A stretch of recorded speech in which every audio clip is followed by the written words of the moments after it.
Here's the misconception quietly getting in the way of understanding sunk cost fallacy, and almost nobody talks about it. Sunk cost fallacy refers to the tendency to keep investing time, money, or effort into something because of what's already been spent, rather than what makes sense going forward.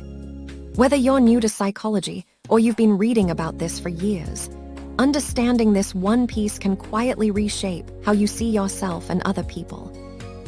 Here's the core idea worth understanding.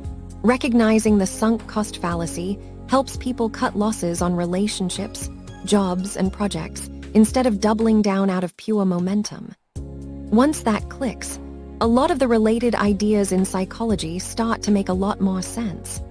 Let's talk about the actual research behind this, because the evidence is often more specific than people assume. Research shows people are more likely to finish a bad meal they paid full price for than one that was free, even though the food tastes the same. That's not just a talking point, that's the actual finding behind why this pattern gets discussed so much. Here's where most people get this wrong. Many assume past investment should logically factor into a decision about whether to continue.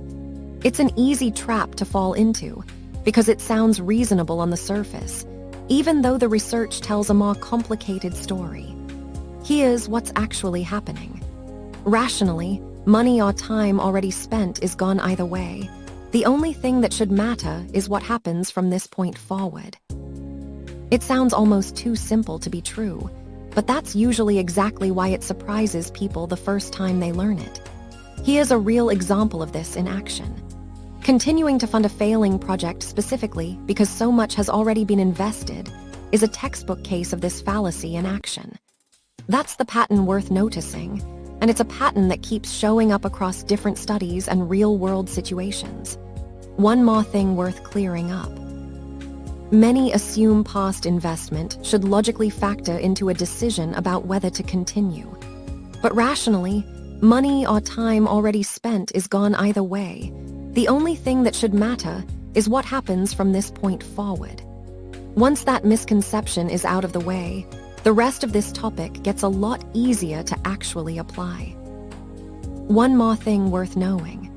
Researchers increasingly use large data sets and even machine learning to reanalyze classic psychology studies, checking whether older findings actually hold up at scale.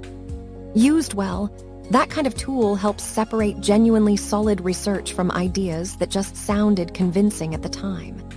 Now, a quick caveat worth adding. None of this is fully settled science. Sunk cost fallacy isn't a single fixed fact. It's more like an evolving area of understanding that keeps getting refined as researchers run new studies and replicate old ones. It's also worth saying this applies whether you're brand new to psychology or you've been reading about it for years already.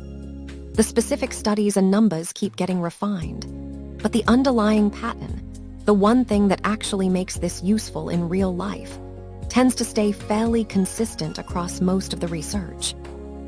A question that usually comes up at this point is whether this applies to basically everyone or just some people. The honest answer is that recognizing the sunk cost fallacy helps people cut losses on relationships, jobs, and projects instead of doubling down out of pure momentum. And the effect size varies from person to person, but the basic pattern we just walked through tends to show up pretty broadly. So if you're taking one thing away from this, sunk cost fallacy isn't about memorizing a single study. It's about building the right mental model. Understand what's really going on, avoid the misconception we just talked about, and let that one core idea reshape how you think about yourself and the people around you.